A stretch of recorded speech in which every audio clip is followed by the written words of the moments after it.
Die Lage in Nahost erscheint vielen als aussichtslos. Eine Lösung oder zumindest Regelung des israelisch-palästinensischen Konfliktes liegt in weite Ferne. Das von Trump vermittelte Gaza-Abkommen und der Geiseldeal hat zwar die Waffen zum Schweigen gebracht und die letzten Geiseln zurück nach Israel, aber der Board of Peace, der mit viel Getöse von Trump ins Leben gerufen wurde und für sich reklamiert, den Wiederaufbau in Gaza zu organisieren, hat bisher wenig bis gar nicht zustande gebracht, geschweige denn die Aussicht auf einen tragenden Frieden geschaffen.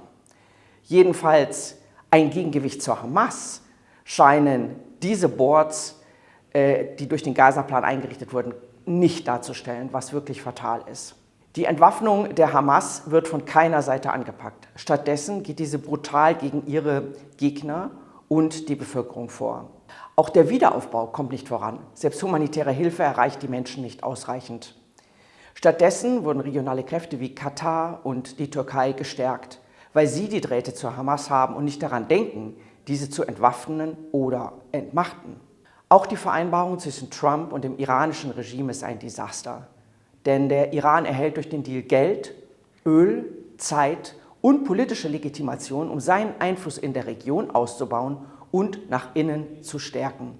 Iran ist eindeutig als Sieger aus dem Konflikt hervorgegangen und hat seine Machtposition in der Region gestärkt. Es ist daher nur eine Frage der Zeit, wann der Konflikt wieder ausbricht. Denn außer der Öffnung der Straße von Hormuz, die für die Weltwirtschaft sicher wichtig war, wurde nichts erreicht. Weder beim Nuklearprogramm noch bei der konventionellen Aufrüstung, geschweige denn bei den Menschenrechten. Dann das Abkommen zwischen Israel und dem Libanon und den USA steht ebenfalls auf sehr tönernen Füßen. Denn ein Rückzug Israels ist an die Entwaffnung der Hisbollah und seiner militärischen Infrastruktur gekoppelt. Aber die libanesische Regierung hat dazu weder die Macht noch die finanziellen Mittel. Diese müssten von den USA kommen, die aber wiederum weitere Zusagen an Erfolge knüpft. Nur der Iran hat im Grunde die Macht, die Hisbollah, seinen Proxy, zu stoppen. Aber Iran hat bereits klargemacht, dass er gegen das Abkommen ist. Er spielt auf Zeit und mit den USA und der internationalen Gemeinschaft. Immerhin hat man ja mit der Straße von Hormuz ein Erpressungsmittel gegen die Welt in der Hand, das man jederzeit ausspielen kann. Also alle drei Abkommen oder auch Deals, wie Trump sie gerne nennt, ist gemeinsam, sie bringen vordergründig zwar die Waffen zum Schweigen, aber sie sind nur eine Verschnaufpause bis zum nächsten Entflammen des Konflikts, weil keine Strategie vorhanden ist, wie die zugrunde liegenden politischen Konflikte angepackt werden sollen.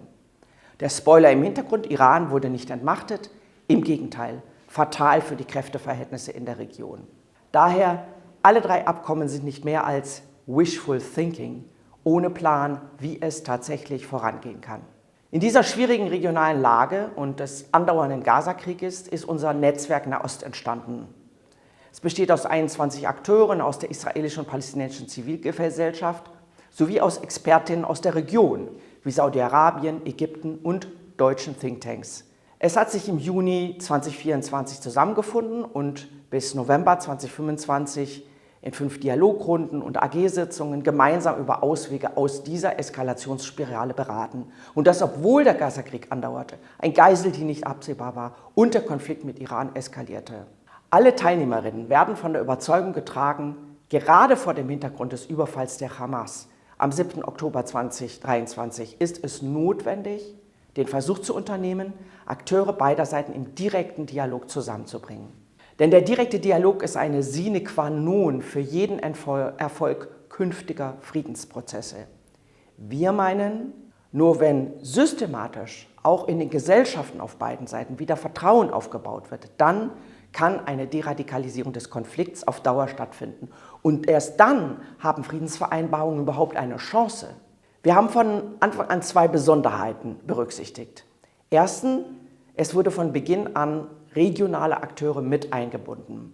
Alle Beteiligten waren der Meinung, dass diese eine Schlüsselrolle bei der Lösung des Konflikts zukommt. Vor allem Saudi-Arabien und den Arab States. Denn ein Grund für den Angriff der Hamas am 7. Oktober war ein mögliches Normalisierungsabkommen Israels mit Saudi-Arabien. Generell sind wir zu dem Schluss gekommen, dass die Regelung des israelisch-palästinensischen Konfliktes mit einem regionalen Prozess für Sicherheit und Zusammenarbeit verknüpft werden muss. Eine neue OACMI, den Nahen Osten quasi. Zweitens, das Netzwerk ist divers zusammengesetzt. Das heißt, nicht nur die bekannten Friedensaktivisten aus Israel saßen am Tisch, sondern auch Vertreter der Haredim, der ultraorthodoxen und der nationalreligiösen Bewegung. Wir sind der Überzeugung, nur indem auch diese Teile der israelischen Gesellschaft eingebunden werden, hat eine Friedensvereinbarung in der Zukunft eine Chance. Und auch auf der palästinensischen Seite hatten wir Vertreter der demokratischen Opposition zu Hamas und Fatah eingebunden. Generell gilt, der Erfolg eines Nachkriegsszenarios für Gaza und die Westbank ist nur gewährleistet, wenn auch die Palästinenser die Möglichkeit haben, ihre eigene politische Führung zu wählen. Im November hat das Netzwerk kurz nach Ende des Gaza-Krieges 2 Dialogveranstaltungen vor Ort durchgeführt, in Tel Aviv und eine in der Nähe von Jericho. An dieser haben ca. 100 Personen aus beiden Gesellschaften teilgenommen und einen Tag lang intensiv Nachkriegsszenarien diskutiert. Das zeigt doch, es gibt diese Menschen vor Ort, die dialogbereit sind und Krieg und Krisen satt haben. Die Bundesregierung sollte Kraft, Know-how und Finanzmittel genau hier investieren. In Menschen und Organisationen, die auf Dialog setzen und ein friedliches Miteinander wollen. Drittens hat das Netzwerk noch während des Krieges verschiedene Nachkriegsszenarien diskutiert. Ein Schlüssel für eine friedliche Entwaffnung ist natürlich die Herstellung von Sicherheit. Zum einen für Israel, denn nur wenn in Gaza für Sicherheit gesorgt und die Hamas entwaffnet wird, wird die IDF bereit sein, sich zurückzuziehen. Zum anderen aber auch für die Palästinenser. Der jetzige Zustand, in dem die Hamas politische Gegner und sogenannte Kollaborateure eliminiert, umbringt und ihre Machtbasis wieder ausbaut, das verhindert jede demokratische Entwicklung, aber auch jeglichen Wiederaufbau. Denn wer will schon investieren, wenn auf den Straßen weiter Krieg herrscht? Das Netzwerk spricht sich daher für eine multinationale Truppe aus, die allerdings ein robustes UNO-Mandat zur Entwaffnung braucht und auch palästinensische Zivilisten schützen muss. Die Mehrheit des Netzwerks wünscht sich für eine solche internationale Truppe, dass die arabischen Nachbarstaaten wie die Emirate oder auch Saudi-Arabien sich an einer solchen Truppe beteiligen sollten. Davon ist allerdings bisher keine Rede. Leider. Auch der politische Prozess und der Aufbau von Institutionen muss vorangetrieben werden. Die humanitäre Versorgung muss sichergestellt werden und der Wiederaufbau von Gaza begonnen werden. Dafür sind aufgrund der erheblichen Zerstörung Milliarden an Hilfsmitteln erforderlich. Bisher ist auch hier nicht viel Geld geflossen. Schließlich wurde in diversen Runden die Chance einer Zwei-Staaten-Lösung diskutiert, sowie ob die alten Oslo-Modelle neu justiert werden müssen. Die verschiedenen Modelle für eine politische Lösung, Clinton-Parameter, Holy Land-Konföderation, wurden kontrovers diskutiert. Die Skepsis, vor allem auf der israelischen Seite, ob es dafür überhaupt noch eine Chance gibt, war spürbar, vor allem vor dem Hintergrund des 7. Oktober. Das spiegeln natürlich auch die verschiedenen Umfragen wider, in denen beiden Gesellschaften die Zustimmung zur Zwei-Staaten-Lösung erodiert. Dennoch, im Netzwerk waren wir uns einig.